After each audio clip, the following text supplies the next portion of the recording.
కొబ్బరికాయల వ్యాపారం చేసే కొమరయ్యకు ఈ మధ్యనే కోమలితో పెళ్ళయింది. కోమలి పేద ఇంటి పిల్ల, నెమ్మదస్తురాలు. కాపురానికి వచ్చిన మర్నాడు పొద్దున్నే పలహారం చేసి కొట్టుకు బయలుదేరిన కొమరయ్యను సాగనంపడానికి వీధి గుమ్మందాకా వచ్చి, మీరు మధ్యాహ్నం కొట్టు కట్టేసి వస్తే పొరుగురు గుట్టమీద ఉన్న శివాలయంకి వెళ్ళి వద్దాం. ఆ గుట్టమీద ఉన్న శివాలయంలో శివుడు చాలా మహిమగలవాడని మా ఊళ్ళో కూడా చెప్పుకుంటూ ఉంటారు. ఆ గుడి పూజారి గురునాథం నాకు వరుసకి బాబాయ్ అవుతాడు కూడాను. ఆ గుడి చూడాలని ఎప్పటినుంచో అనుకుంటున్నాను. ఈరోజు సోమవారం, శివుడికి ప్రీతికరమైన రోజు కాబట్టి తప్పకుండా వెళ్దాం. అప్పుడేనా రాకపోకలు శాసించేదానివైపోయావా? నాకు తోచినప్పుడు వెళతాను, రావాలనుకున్నప్పుడు వస్తాను. వేళ్లకింత ఉడకేసి పెట్టడం, ఒళ్ళు దగ్గర పెట్టుకుని ఇంటి పని చేసుకోవడం, అంతవరకే నీ హద్దు. తెలిసిందా? ఆడవాళ్ళు అతిగా మాట్లాడితే నేను సహించను, గుర్తుపెట్టుకో అంటూ కోపంతో కొత్త పెళ్లి కూతురు కోమలి మీద రంకలు వేసి విసురుగా వీధిలోకి వెళ్లిపోయాడు కొమరయ్య. భర్త మాటలు విని కోమలి నిర్ఘాంతపోయింది. ఆమెకు తను చేసిన తప్పేంటో బోధపడలేదు. భర్త అంతలా ఎందుకు విరుచుకుపడ్డాడో కూడా అర్థం కాలేదు. ఆ రోజంతా భోజనం మానేసి కన్నీరు కారుస్తూ కూర్చుంది కోమలి. 10 రోజులు తిరిగేసరికి భర్త మనస్తత్వం పూర్తిగా అర్థమైపోయింది కోమలికి. భార్య దగ్గర చాలా కరుకుగా మాట్లాడుతూ ఆమె క్రమశిక్షణలో ఉండేలా చూడాలన్నది అతని అభిప్రాయం. భార్యతో ఎక్కువ మాట్లాడినా, ప్రేమ చూపినా నెత్తినెక్కుతుందని అతని భయం. అతడు తోచినట్లు చేస్తాడు, తోచినట్టు మాట్లాడతాడు. ఇంట్లో వాళ్ళు నోరెత్తకూడదు. ఇలా ఉండగా ఒక ఆదివారం మధ్యాహ్నం ఆమె బాబాయి గుడి పూజారి గురునాథం వాళ్ల ఇల్లు వెతుక్కుంటూ వచ్చాడు. ఆయన వస్తూనే, అమ్మా కోమలి, కులాసాగా ఉన్నావా తల్లి? మీ పిన్ని ఒంట్లో బాగోలేక నీ పెళ్లికి రాలేకపోయాను. ఇక్కడ అంతా సౌకర్యంగా ఉంది కదా నీకు? ఆ ఇంట్లో ఒంటరిగా కుమిలిపోతున్న కోమలికి ఆయనని చూడగానే ప్రాణం వచ్చినట్లయింది. గురునాథం చెయ్యి పట్టుకుని ఇంట్లోకి తీసుకువచ్చి కుర్చీలో కూర్చోబెట్టింది.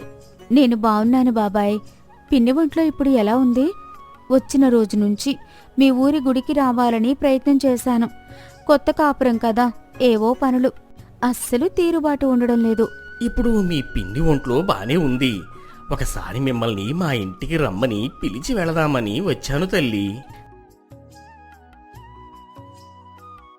మా నాన్నగారి పెదనాన్న కొడుకు, మా గురునాథం బాబాయి అంటానే, ఆయన వచ్చారు.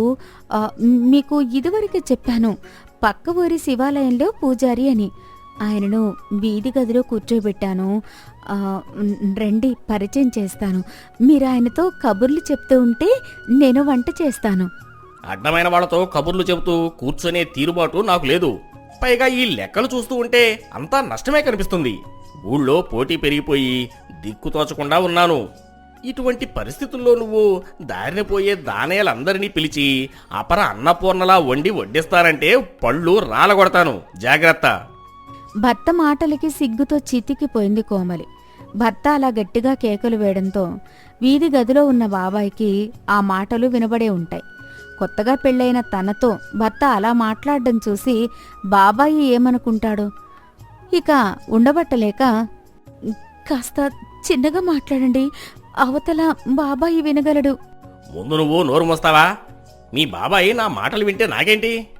పెళ్ళానికి పెళ్ళాం తరపు వాళ్ళకి అలుసిస్తే ఇల్లు గొల్ల అవుతుంది. వెళ్ళి మీ బాబాయికి కాస్త మజ్జిగ ఇచ్చి పంపించు. వాళ్ల మాటలన్నీ గురునాథానికి స్పష్టంగా వినిపిస్తూనే ఉన్నాయి. ఆయన కోమలిని పిలిచి, నా కోసం మీ పిన్ని చూస్తూ ఉంటుంది. మరోసారి వస్తాను. తలుపు వేసుకో తల్లి. ఇక్కడ చూసింది విన్నది ఇక్కడే మర్చిపో బాబాయ్. పొరపాటున కూడా మా ఇంట్లో నోరు జారవద్దు. ఈ సంగతి తెలిస్తే మా అమ్మ నాన్న తట్టుకోలేరు. ఆయన కోపిష్టి. ఆయనతో సర్దుకుపోయే ప్రయత్నం చేస్తున్నాను. ఆయన మాటలు నిన్ను నొప్పించాయని నాకు తెలుసు. ఆయన తరపున నేను క్షమాపణలు కోరుతున్నాను. కోమలి కన్నీళ్లు చూసి గురునాథం మనసు కరిగిపోయింది. పేదవారే అయినా పుట్టింట్లో అందరూ కోమలిని నెత్తిన పెట్టుకుని చూసేవారు. ఆమె అంటే ఇంటిల్లపాదికి పంచ ప్రాణాలు. బాధపడకమ్మా, కొంతకాలం ఓపిక పట్టు. ఆ శివుడే నీ కష్టాలు తీరుస్తాడు. బాబాయికి జరిగిన అవమానానికి ఆ రోజంతా బాధపడింది కోమలి. అలా అని భర్తతో మీరు అలా మాట్లాడకుండా ఉండవలసింది అని చెప్పే ధైర్యం లేదు. ఒక నెల రోజుల తర్వాత గురునాథం కొమరయ్య కొబ్బరికాయలు అంగడి వెతుక్కుంటూ వచ్చాడు. కొమరయ్య అతను కొబ్బరికాయలు కొనడానికి వచ్చాడని అనుకుని, కాయ ఒకటి 20 రూపాయలు. ఎన్ని కాయలు కావాలి? ఈ ఏడాది తుఫాను దెబ్బకు కొబ్బరి పంట పోయి ధరలు మండిపోతున్నాయి. నేను కాయల కోసం రాలేదు బాబు. నా పేరు గురునాథం. కోమలికి బాబాయి వరస అవుతాను. మీ ఇంటికి కూడా వచ్చాను. అప్పుడు నన్ను నువ్వు చూసినట్లు లేదు. ఆయన పట్ల తను ప్రవర్తించిన తీరు కూడా గుర్తుకు వచ్చింది కొమరయ్యకి. ఇప్పుడు ఈయన పనిగట్టుకుని కొట్టుకు ఎందుకొచ్చినట్లు? తనని చీవాట్లు పెట్టడానికి కాదు కదా అనుకుంటూ, ఆ గుర్తుకు వచ్చింది. ఆ రోజు లెక్కలు తేలక చిరాకులో ఉన్నాను నేను. ఇంతకు మీరు వచ్చిన పని? ఈ మధ్య మా గుడి ధర్మకర్త గుడి పక్కనే చిన్న ఇల్లు కట్టించాడు. ఇంటి ముందు పెద్ద అరుగు కూడా ఉంది. ఎవరైనా కుటుంబం ఆ ఇంట్లో ఉండి వీధి అరుగు మీద పూలు, పళ్ళు, కొబ్బరికాయలు, పూజా సామాగ్రి పెట్టుకొని అమ్ముకోవచ్చు. ఇంటికి అద్దె లేదు. కానీ రాత్రిళ్ళు గుడిని కాస్త కనిపెట్టుకుని ఉండాలి. గుడికి తాళం పెట్టుకుని వెళ్ళిపోయాక గుట్ట మీద ఎవరూ ఉండకపోవడంతో గుడిలో చిన్న చిన్న దొంగతనాలు అవుతున్నాయి.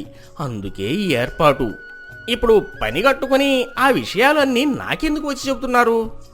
ఆ ఇంట్లోకి మంచి వాళ్లను చూసి పెట్టే బాధ్యత మా ధర్మకర్త నా మీద పెట్టాడు. అక్కడికి మీరు వచ్చి ఉంటే బాగుంటుంది అని నా ఉద్దేశం. కొమరయ్య ఆలోచనలో పడ్డాడు. ఇక్కడ వ్యాపారం బొత్తిగా బాగాలేదు. ఇంటి అద్దెకు లాభంలో 3 వంతు పోతుంది. గుడి దగ్గర వ్యాపారం బాగా జరగవచ్చు. పైగా అద్దె డబ్బు కలిసి వస్తుంది.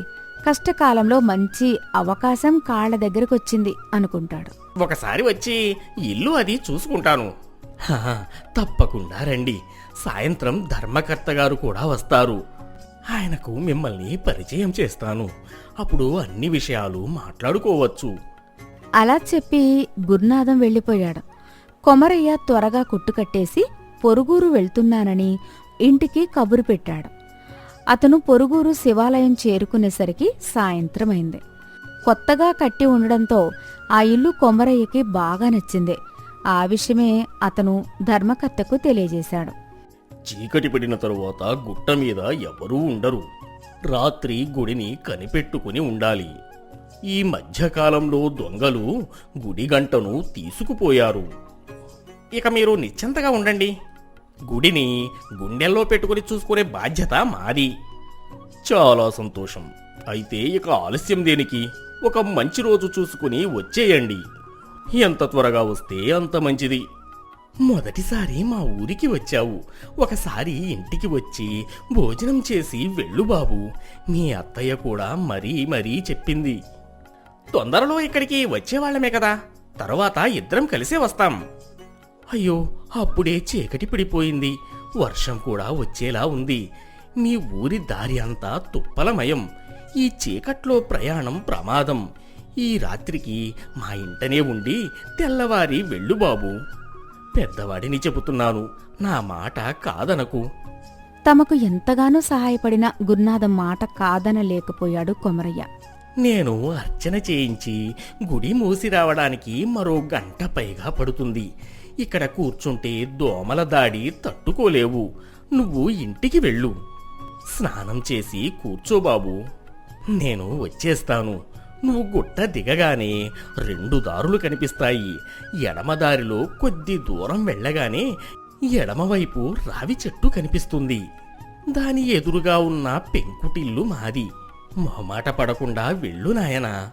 పెద్దాయన అంత ఇదిగా చెప్పేసరికి ఇక కాదనలేక నడక మొదలుపెట్టాడు కొమరయ్య. ఇంతలో పెద్ద పెట్టున వర్షం ఆరంభమైంది.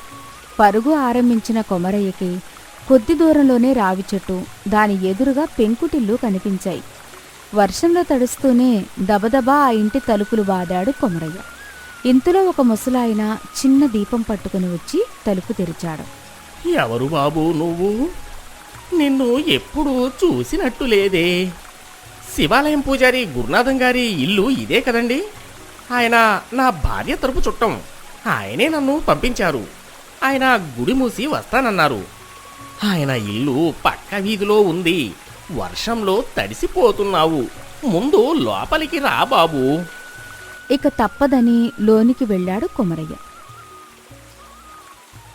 గురునాథం తమ ఇంటికి వచ్చినప్పుడు అతనికి ఎటువంటి మర్యాద చేయకపోగా అవమానించి పంపేశాడు. అలాంటిది ఇప్పుడు వాళ్ళ ఇంటికి వెళ్ళి అతిథి మర్యాదలు పొందడం ఏం బావుంటుంది? ఇలా అనుకుని కొమరయ్య ముసలాయనతో, తాతగారు, ఈ వర్షంలో తడుస్తూ ఇప్పుడు నేను జగన్నాథం గారి ఇంటికి వెళ్ళలేను. ఈ రాత్రికి ఇక్కడే గడిపేస్తాను. మీకేమీ ఇబ్బంది లేదు కదా? నాకేమీ అభ్యంతరం లేదు బాబు. ఆ గూట్లో 2 అరటి పళ్ళు ఉన్నాయి. అవి తిని ఆ గోడ వర ఉన్న నులక మంచం మీద నువ్వు పడుకో. ఈ పడక కుర్చీలో నడుము వాల్చడమే నాకు అలవాటు. ఎక్కడ పడుకున్నా అసలు నిద్ర అనేది వస్తే కదా. ముసలాయన పడక కుర్చీలో కూర్చున్నాక అరటిపళ్ళు తిని నులక మంచం మీద పడుకున్నాడు కొమరయ్య. బయట పెద్ద శబ్దంతో వర్షం పడుతూనే ఉంది. ఎంతకీ నిద్ర పట్టక ముసలాయనతో మాటలు మొదలుపెట్టాడు కొమరయ్య. మీరు ఒక్కరే ఇంట్లో ఉంటారా తాతగారు? మీకు ఎవరూ లేరా? లేకేం బాబు, నాకు 3 కొడుకులు. 3 పట్నంలో వ్యాపారాలు చేసుకుంటున్నారు. నా భార్య పోయాక నేను ఒంటరిగా ఇలా నా ఇంట్లోనే పడి ఉన్నాను.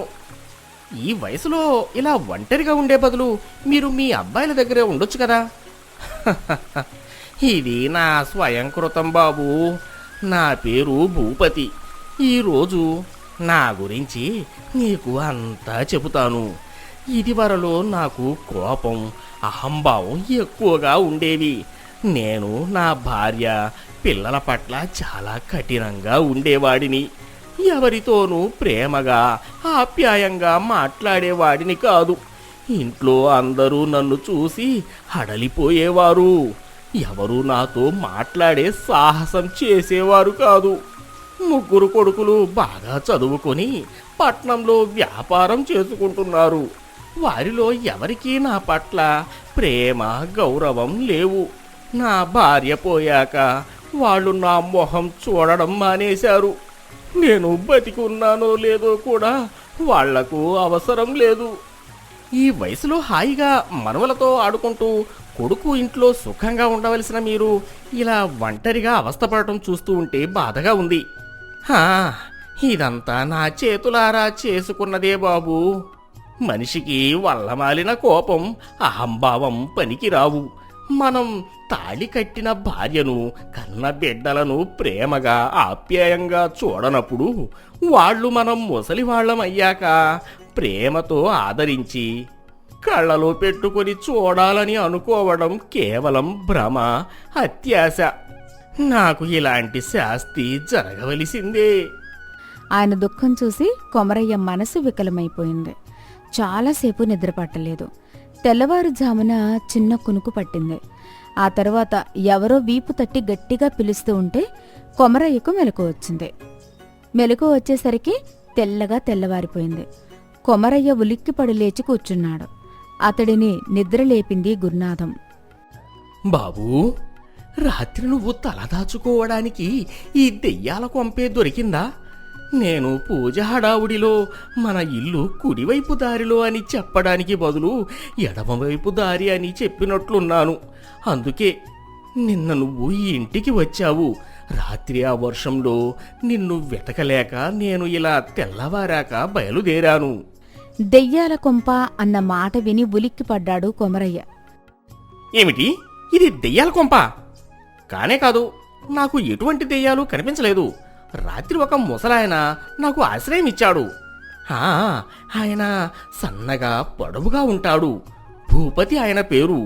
ఆయన కుడి కంటి మీద నల్లటి పులిపిరికాయ కూడా ఉంటుంది. ఆయనే కదా? అవును, ఆయనే. చాలా మంచిగా మాట్లాడాడు.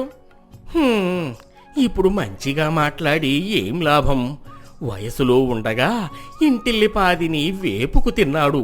ఆయన మంచం పట్టాక 3 కొడుకులు ఉన్నా ఎవరూ వచ్చింది లేదు, చూసింది లేదు. మంచంలో 2 ఏళ్లు నరకయాతన పడి 5 ఏళ్ల క్రితం దిక్కులేని చావు చచ్చాడు. ఆ శిక్ష చాలదన్నట్లు ఇప్పుడు దెయ్యమై ఈ ఇంటినే పట్టుకొని వ్రేలాడుతున్నాడు. రాత్రంతా తానొక దయ్యంతో గడిపానన్న సంగతి విని భయంతో వణికిపోయాడు కొమరయ్య. తరువాత గురునాథం కొమరయ్య తమ ఇంటికి రమ్మంటే, ఏమీ అనుకోవద్దు. రాత్రంతా నేను ఇంటికి రాపోయేసరికి కోమలి కంగారు పడుతూ ఉంటుంది. అదీ కాక నిన్న కొట్టు త్వరగా కట్టేశాను. ఇవాళ ఆలస్యంగా తెరవటం బాగుండదు కదా. ఈసారికి నన్ను వదిలేయండి, నేను బయలుదేరుతాను. తాను కూడా గుడికి వెళ్లవలసి ఉండడంతో మారు మాట్లాడలేదు గురునాథం. ఆ తరువాత 4 రోజుల్లో కొమరయ్య కాపురాన్ని కొత్త ఇంటికి మార్చాడు. కొబ్బరికాయలతో పాటు పూలు, పూజా సామాగ్రి కూడా అమ్మడంతో కొమరయ్యకు అక్కడ వ్యాపారం మంచి లాభసాటిగా ఉంది. కొత్త ఇంటికి వచ్చాక కొమరయ్య పూర్తిగా మారిపోయాడు. మునుపటిలా కోమలిని చీటికి మాటికి కసురుకోవడం లేదు. నవ్వుతూ మాట్లాడుతున్నాడు. అన్ని విషయాలు ఆమెకు చెప్తున్నాడు. ఆమె సలహాలు కూడా తీసుకుంటున్నాడు. 1 మాసం తిరిగేసరికి వాళ్ళిద్దరి మధ్య అన్యోన్యత బాగా పెరిగింది. రోజులు హాయిగా గడిచిపోతున్నాయి. ఆ రోజు అభిషేకం చేయించుకుందామని గుడి లోపలికి వచ్చింది కోమలి. ఆమెను చూసి గురునాథం నవ్వుతూ, ఇప్పుడు నీ మొహం సంతోషంతో వెలిగిపోతుంది. మీ ఆయన నిన్ను ఆదరంగా చూసుకుంటున్నాడు కదా. అంతా శివయ్య పుణ్యం బాబాయ్. ఆ మాటలు విని ఉలిక్కి పడ్డాడు గురునాథం. అంత చలిలోనూ అతనికి ముచ్చెమటలు పోశాయి. అతను వణుకుతున్న గొంతుతో, నీకు శివయ్య తెలుసా తల్లి? శివయ్యను ఎరగని వాళ్ళు ఎవరుంటారు బాబాయ్? అంది కోమలి గర్భగుడిలో ఉన్న శివలింగాన్ని చూపిస్తూ. ఆ మాట అక్షరాల నిజం తల్లి అన్నాడు గురునాథం తేలిగ్గా నిట్టూరుస్తూ. కొమరయ్య మారినందుకు ఎంతో సంతోషం అనిపించింది గురునాథంకి. కొమరయ్యలో మార్పు తీసుకురావడానికి తను మరో ఊరిలో నాటకాలు వేసే తన స్నేహితుడు శివయ్యతో దయం నాటకం ఆడించినట్లుగా అతను ఏనాడూ కోమలికి చెప్పలేదు.